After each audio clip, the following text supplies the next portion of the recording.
شروع کرتے ہیں اللہ کے بابرکت نام سے جو بڑا مہربان اور نہایت رحم والا ہے۔ تمام تعریفیں میرے اللہ رب العزت کے لیے ہیں۔ السلام علیکم لسنرز، میں ہوں آپ لوگوں کی ہوسٹ نوشین، اور میں اپنے چینل خوفناک کہانیوں میں اپنے سبھی سننے والوں کو خوش آمدید کہتی ہوں۔ میں امید کرتی ہوں آپ سب لوگ خیریت سے ہوں گے، جہاں ہوں گے خوش ہوں گے۔ لسنرز، کل اور آج یہاں پر بہت زیادہ بارش ہوئی ہے۔ آپ لوگوں نے میرے شارٹس بیٹا کلپس میں دیکھ لی ہوگی۔ موسم بہت زیادہ اچھا ہے، اور اسی موسم میں آج آپ لوگوں کے لیے میں بہت زیادہ ڈرامنی کہانیاں بھی لے کر آئی ہوں، جنہیں آپ لوگ بہت زیادہ پسند کریں گے۔ سلسلہ شروع کرتے ہیں آج کی خوفناک کہانیوں کا۔ بڑھتے ہیں آج کی پہلی خوفناک کہانی کی طرف۔ یہ خوفناک کہانیاں سیما سہیل انڈیا سے شیئر کر رہی ہیں۔ سیما کہتی ہیں آج آپ کے ساتھ 2 کہانیاں شیئر کرنا چاہتی ہوں جو میری سب سے بڑی پھپھو نے میرے ساتھ شیئر کی ہیں۔ میری پھپھو کی جو جٹھانی ہے میری پھپھو کی، وہ لوگ ان کے جو میکے والے ہیں وہ انڈیا کے ایک شہر بھوپال میں رہتے ہیں۔ وہاں پر ان لوگوں کا پہلے کسی دور میں ایک گاؤں میں وہ لوگ رہا کرتے تھے۔ 80 سال پرانی یہ کہانی ہے۔ وہ بتاتی ہیں کہ ان کے گاؤں میں ایک حویلی تھی، ایک راج حویلی، بہت بڑی حویلی ہوا کرتی تھی۔ وہ حویلی کسی دور میں بہت زیادہ آباد ہوتی تھی، لیکن وقت گزرنے کے ساتھ ساتھ وہ حویلی ایک ہولناک تصویر بن کے رہ گئی، جس کے پاس سے دن کے ٹائم بھی لوگ گزرتے وقت ڈرتے تھے۔ اس حویلی میں ایک چڑیل قید تھی۔ اس حویلی کے سبھی لوگوں کو اس چڑیل نے مار دیا تھا۔ وہ سفید لباس میں اس حویلی کے مختلف حصوں میں دکھائی دیتی تھی۔ جب وہاں پر رات ہوتی تھی تو وہ عجیب و غریب آوازیں نکالتی تھی، کبھی جانوروں کی آوازیں نکالتی تھی، کبھی انسانی آوازوں میں لوگوں کو پکارتی تھی۔ اس حویلی کے گرد و نواح میں بھی آبادی تھی۔ وہاں پر لوگ اس حد تک تنگ تھے کہ کوئی بھی وہاں پر رہ نہیں سکتا تھا۔ جیسے ہی رات کی تاریکی پھیلتی تھی، فضا میں ڈراؤنی چیخیں گونجنے لگ جاتی تھیں، کبھی کوئی آواز تو کبھی کوئی آواز۔ لوگوں کا وہاں پر جینا محال ہو چکا تھا۔ وہ جو چڑیل تھی اس حویلی کی حد تک ہی قید تھی، وہ وہاں سے باہر نہیں نکل سکتی تھی۔ اس حویلی کے بارے میں یہ بھی مشہور تھا کہ وہاں پر آج تک جو بھی زندہ انسان گیا تھا کبھی واپس نہیں آیا تھا۔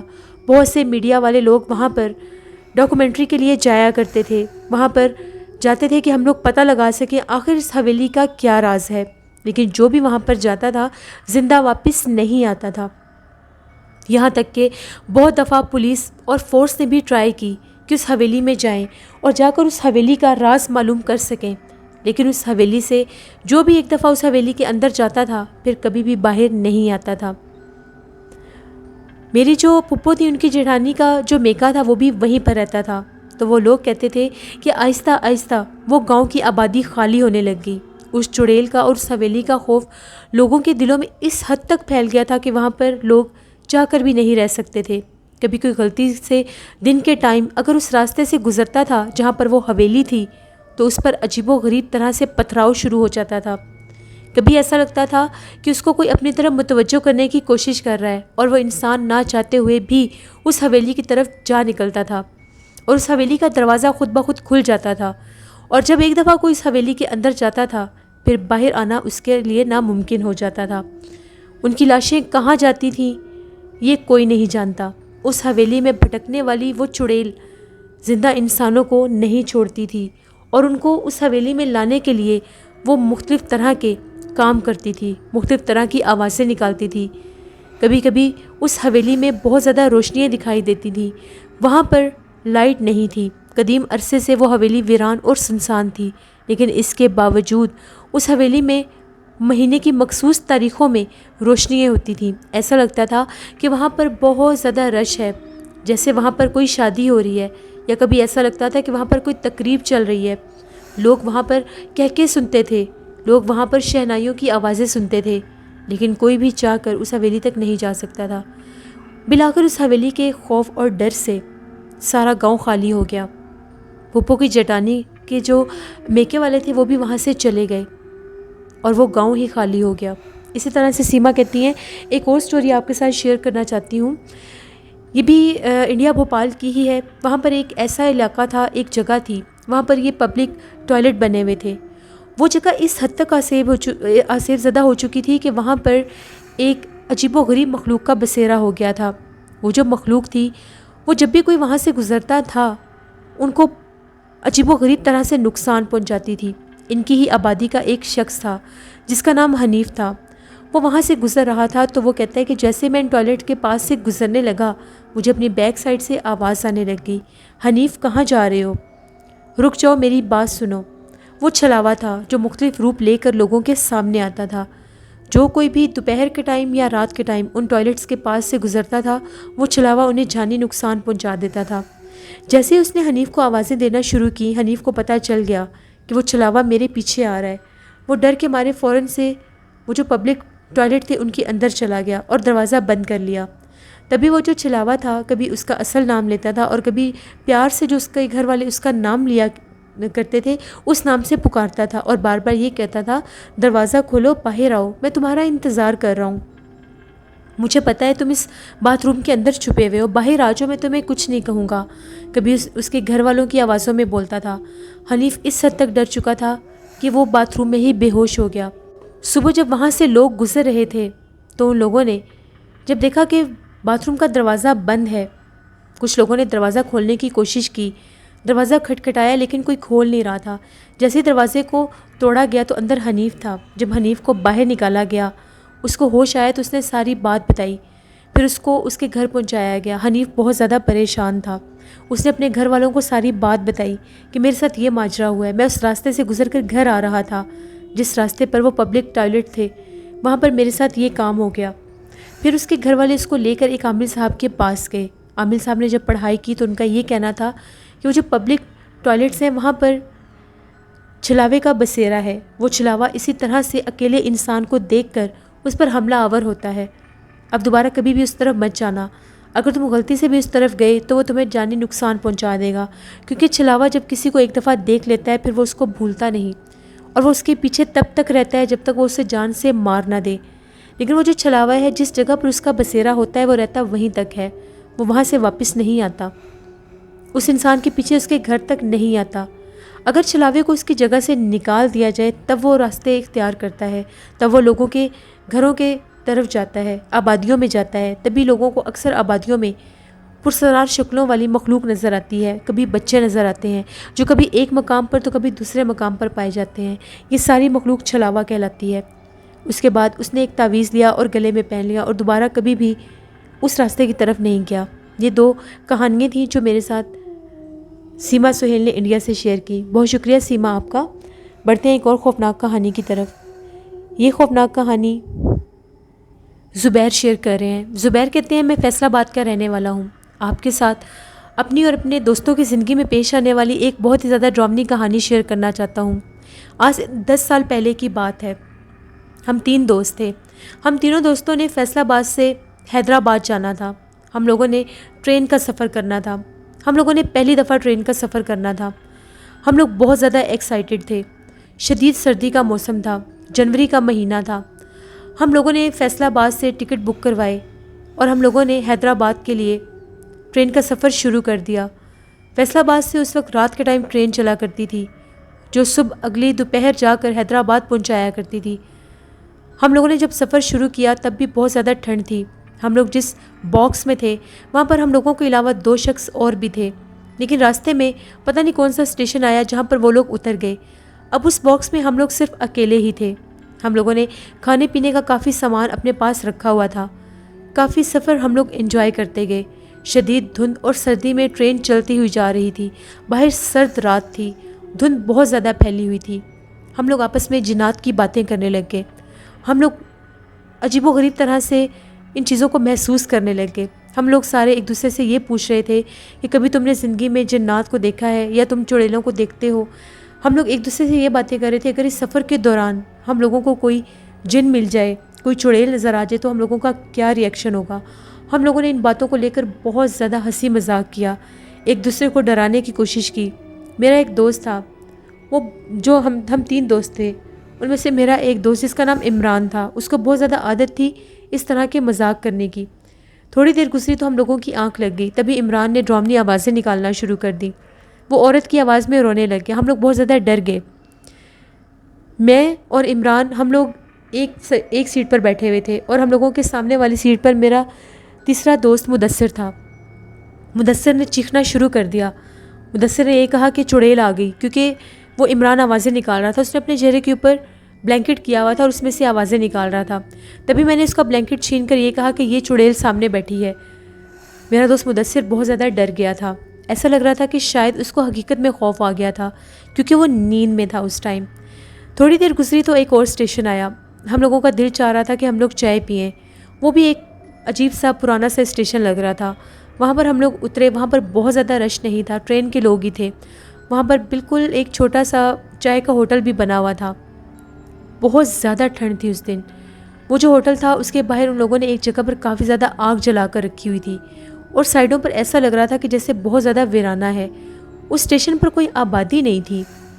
ہم لوگ وہاں پر بیٹھ کر چائے پینے لگے۔ ٹرین میں کافی زیادہ لوگ اترے۔ اس وقت ٹرین نے وہاں پر تقریباً 15 منٹ سٹے کرنا تھا۔ جب ہم لوگوں نے چائے وغیرہ پی، اس کے بعد ہم لوگ اٹھے، ہم نے یہ کہا کہ چلو اب اپنے باکس میں جا کر بیٹھتے ہیں۔ تبھی ان ویرانوں کی طرف سے ہم لوگوں نے ایک شخص کو آتے دیکھا۔ وہ پیدل چلتا ہوا آ رہا تھا۔ اس نے سفید شلوار قمیص پہنا ہوا تھا اور کالے رنگ کی چادر اوڑھی ہوئی تھی۔ آرام سے چلتا ہوا ٹرین میں سوار ہو گیا۔ ہم لوگوں نے دیکھا کہ اس طرح تو کوئی آبادی بھی نہیں ہے، پھر یہ آدمی کہاں سے آ رہا ہے، کیونکہ ہم لوگ راستے میں اس جگہ کو دیکھتے ہوئے آ رہے تھے۔ دور دور تک آبادی کا نام و نشان نہیں تھا۔ اگر آبادی ہوتی تو گھروں میں کہیں نہ کہیں کوئی لائٹ جل رہی ہوتی اور آبادی کا پتہ مل جاتا، لیکن وہ صرف ویرانے تھے۔ ہم لوگوں نے اس شخص کو دیکھا، ہم تینوں ایک دفعہ چونکے کہ پتہ نہیں یہ شخص کون ہے، کہاں سے آیا ہے۔ خیر ہم لوگوں نے اس پر اتنی توجہ نہیں دی۔ وہ بھی ٹرین میں سوار ہو گیا اور ہم لوگ بھی ٹرین کی طرف چل پڑے۔ جیسے ہی ہم لوگ اپنے باکس میں جا کر بیٹھے، ابھی ہم لوگ اپنے باکس کی طرف بڑھے ہی تھے، وہی شخص ہم لوگوں کے اس باکس میں بیٹھا ہوا تھا۔ ہم لوگوں نے ایک دوسرے کے منہ کی طرف دیکھا۔ ہم لوگوں کو یہ تھا کہ ابھی اس سے آ کر وہ جو ٹکٹ کلیکٹر ہے وہ آ کر اس سے ٹکٹ لے لے گا، پتہ چل جائے گا یہ کون ہے کون نہیں۔ وہ بالکل ونڈو کی طرف بیٹھا ہوا تھا اور باہر دیکھ رہا تھا، اپنا آدھا چہرہ اس نے چھپایا ہوا تھا۔ اب سامنے والی سیٹ پر مدثر اور میں بیٹھ کے، عمران اس کی طرف بیٹھا ہوا تھا۔ ہم نے اسے سلام کیا، اس نے ہمارے سلام کا کوئی جواب نہیں دیا۔ اس کا قد کافی زیادہ دراز تھا، پاؤں بھی بہت زیادہ لمبے تھے۔ اتنی شدید ٹھنڈ میں اس نے ایک پتلی سی چادر اوڑھی ہوئی تھی اور کوئی گرم جوتے بھی نہیں پہنے ہوئے تھے۔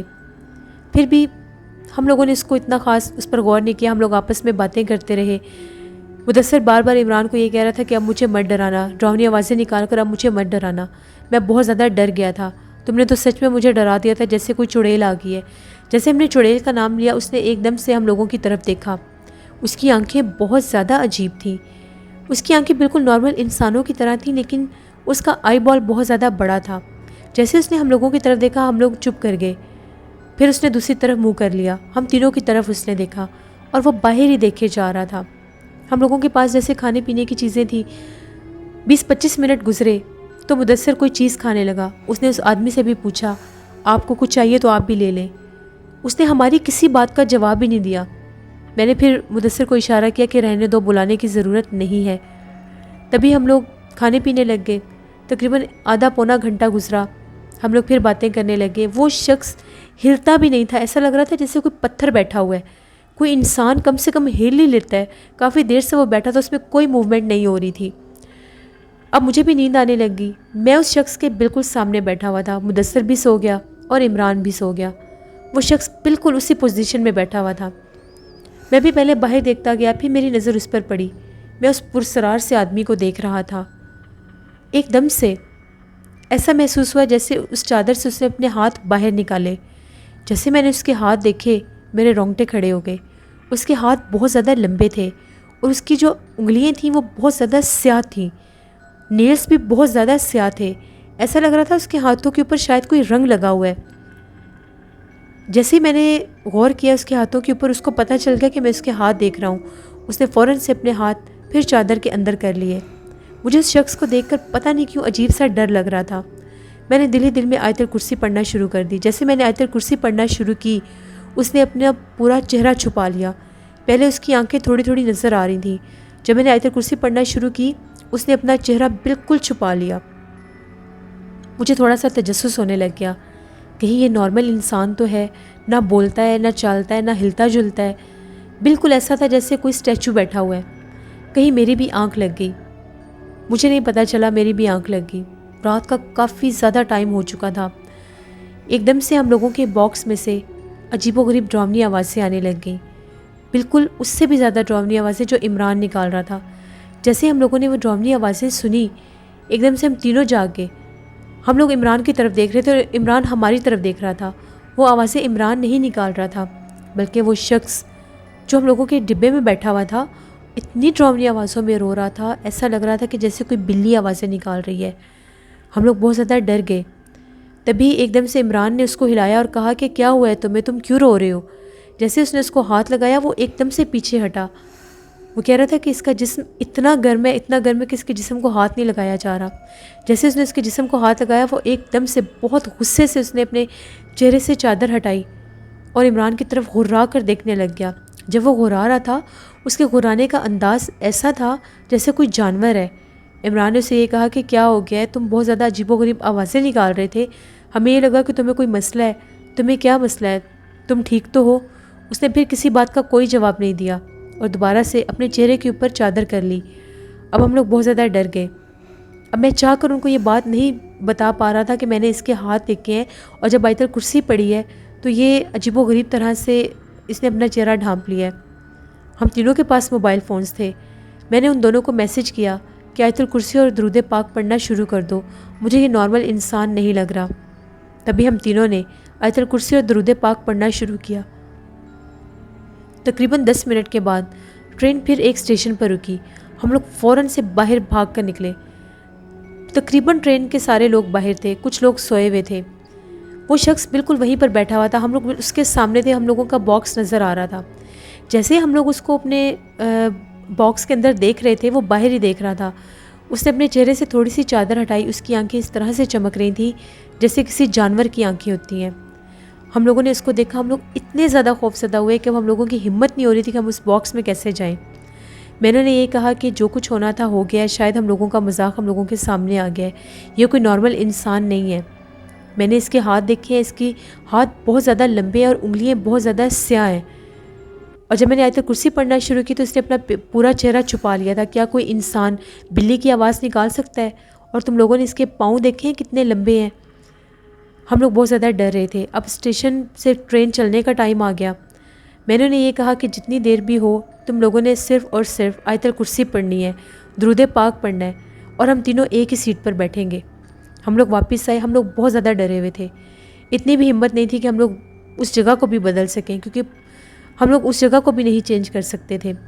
خیر ہم لوگ واپس دوبارہ اسی ڈبے میں آ کر بیٹھ گئے۔ ہم لوگ تینوں ایک سیٹ پر بیٹھے ہوئے تھے اور آیت الکرسی پڑھ کے اپنے اوپر پھونک رہے تھے اور درود پاک پڑھ رہے تھے، اللہ سے مدد مانگ رہے تھے کہ اگر یہ کوئی غیبی مخلوق ہے تو ہمیں نقصان نہ پہنچائے۔ اس نے پھر وہی آوازیں نکالنا شروع کر دیں۔ اب ہم لوگوں میں اتنی ہمت نہیں ہو رہی تھی کہ ہم لوگ اس کو بلا سکیں۔ عجیب و غریب سے ہم لوگوں کے باکس میں سے اسمیل آنے لگی، ایسی اسمیل آ رہی تھی جیسے کچا گوشت ہوتا ہے، بہت زیادہ گندی اسمیل آ رہی تھی۔ جیسے ہی ٹرین فجر کا ٹائم ہوا تو ٹرین ایک اور اسٹیشن پر رکی۔ ہم لوگ وہاں پر اترے، ہم لوگوں نے نماز ادا کرنی تھی، وہاں پر مسجد بنی ہوئی تھی۔ ٹرین کے سارے لوگ نیچے اترے نماز پڑھنے کے لیے۔ وہ شخص ہم لوگوں کے سامنے باہر اترا۔ جیسے وہ شخص ٹرین سے باہر نکلا اس کی جو ہائٹ تھی اور زیادہ لمبی محسوس ہو رہی تھی، یہاں تک کہ وہ ٹرین کے اوپر تک جا رہا تھا۔ اتنی اونچی ٹرین ہوتی ہے، اس سے اوپر تک اس کا سر جا رہا تھا۔ ہم لوگ حیرانگی کے ساتھ اس کو دیکھ رہے تھے۔ ہم لوگوں کے سامنے وہ شخص جو تھا ٹرین سے 2 قدم آگے بڑھا، بالکل جہاں پر ہم لوگ ابھی اس سے 10-15 قدم کے فاصلے پر ہم لوگ تھے، ہم لوگ مسجد کی طرف جا رہے تھے۔ اور وہ جیسے ڈبے سے باہر نکلا ہم لوگوں نے اس کو دیکھا، وہ 2-3 قدم آگے بڑھا اور غائب ہو گیا۔ جب وہ شخص غائب ہوا ہم لوگ چیخنے لگ گئے، اتنے ہم لوگ ڈرے، ہم لوگوں نے مسجد کی طرف بھاگنا شروع کر دیا۔ ٹرین کے سبھی لوگ ہم لوگوں کے پیچھے بھاگے کہ پتہ نہیں لڑکوں کو کیا ہو گیا ہے۔ ہم لوگ تھر تھر کانپ رہے تھے۔ ہم لوگوں نے انہیں ساری بات بتائی کہ آدھی رات سے ہم لوگوں کے ساتھ فلاں اسٹیشن سے یہ کام ہو رہا ہے۔ وہاں پر ایک بزرگ بھی تھے، جب انہوں نے ہماری حالت دیکھی فوراً سے وہ امام صاحب کو بلا کر لائے۔ امام صاحب آئے، انہوں نے ہمیں دم کیا۔ ان کا یہ کہنا تھا کہ تم لوگوں کے ساتھ ساری رات سے ایک جن سفر کر رہا تھا، وہ انسان نہیں تھا۔ اس نے تم لوگوں کو جانی نقصان نہیں دیا کیونکہ تم لوگوں نے اس کو زیادہ چھیڑا نہیں یا وہاں پر بیٹھنے دیا ہے، لیکن اس نے 2 سے 3 دفعہ تم لوگوں پر اپنا آپ ظاہر کیا ہے۔ تم لوگ خوش قسمت ہو جو فجر کی اذان ہوئی اور وہ یہاں سے نکل گیا، کیونکہ دن کی روشنی میں وہ اپنا آپ ظاہر نہیں کر سکتے، وہ اپنا اصل روپ نہیں چھپا سکتے۔ 24 گھنٹے میں ایک دفعہ وہ روپ بدل سکتے ہیں، لیکن 24 گھنٹے اس روپ میں نہیں رہ سکتے۔ ہم لوگ اس حد تک ڈر گئے تھے کہ ہم لوگ دوبارہ اس ڈبے میں نہیں بیٹھ سکے۔ ہم لوگوں نے جو ٹکٹ کلیکٹر تھا ہم لوگوں نے اس کو یہ کہا کہ ہمیں اس باکس میں اب نہیں بیٹھنا. اس نے ہمارا باکس چینج کر دیا. سارے راستے ہم لوگ اتنا ڈرے. ہم لوگوں نے اللہ سے معافی مانگی کہ ہم لوگوں نے کیوں راستے میں جنات کا ٹاپک چھیڑا, ہم لوگوں نے کیوں اس چیز کو مذاق سمجھا. اور وہ بالکل ہم لوگوں کے ساتھ وہ واقعہ ہم لوگوں کے ساتھ پیش آ گیا. ہم لوگوں کو بہت سا بخار ہو گیا. ہم لوگ حیدرآباد پہنچے. وہاں پر ہم لوگوں نے مدثر کے کزن کی شادی تھی, وہاں پر ہم لوگوں نے وہ شادی اٹینڈ کی. چوتھے دن ہم لوگ وہاں سے واپس آئے. تو ہم لوگوں نے دوبارہ کبھی بھی ٹرین کا سفر نہیں کیا. جب ہم لوگ واپس آ رہے تھے مدثر کے ماموں بھی ہم لوگوں کے ساتھ تھے. ہم لوگوں نے انہیں بھی ساری بات بتائی تھی. کبھی بھی ہم لوگ اس واقعے کو فراموش نہیں کر سکے. آج بھی جب وہ دن یاد آتے ہیں تو ہم لوگوں کے رونگٹے کھڑے ہو جاتے ہیں. ہم لوگوں نے اپنی آنکھوں سے ایک جن کو دیکھا جس نے ہمارے ساتھ سفر کیا, اور یہ بالکل ایک سچی کہانی ہے, اس میں ذرا بھی جھوٹ نہیں ہے. میں آپ سب لوگوں کو یہ کہنا چاہتا ہوں کہ کبھی بھی آپ لوگ سفر کر رہے ہوں تو جنات کا یا کوئی ایسا ذکر مت کیا کریں غیر مرئی مخلوقات کا, کیونکہ وہ فضا میں آزاد ہوتے ہیں اور جب ان کا ذکر کیا جاتا ہے تو وہ اپنا آپ ظاہر بھی کر دیتے ہیں. ہم لوگوں کی کہانی آپ لوگوں کے لیے ایک سبق ہونی چاہیے. یہ میری ایک سٹوری تھی جو میں نے آپ کے ساتھ شیئر کی. بہت شکریہ زبیر آپ کا. جیسے یہ تھی آج کی خوفناک کہانی. اپنا فیڈ بیک مجھے ضرور دیں, آپ لوگوں کو کیسی لگی. آپ لوگ بھی اپنی خوفناک کہانیاں شیئر کر سکتے ہیں ڈسکرپشن باکس میں دیے گئے ای میل آئی ڈی noshinmir57@gmail.com پر. اس کے علاوہ آپ لوگ مجھے کمنٹ باکس میں بھی سٹوری شیئر کر سکتے ہیں. اور ہارر اردو سینٹر کو جا کر زیادہ سے زیادہ سبسکرائب کریں. اس پر جن سادی کی آج 7th ایپیسوڈ میں اپلوڈ کروں گی جو آپ لوگوں کو بہت زیادہ پسند آئے گی. نیلم وائس آفیشیل میری سسٹر کا چینل ہے, ان کو بھی جا کر سپورٹ کریں. اپنا بہت سا خیال رکھیے گا. کل آپ لوگوں کے ساتھ پھر ملاقات ہوگی کسی نئی خوفناک کہانی میں. جہاں رہیں خوش رہیں. Thank you for watching. Stay blessed. اللہ نگہبان.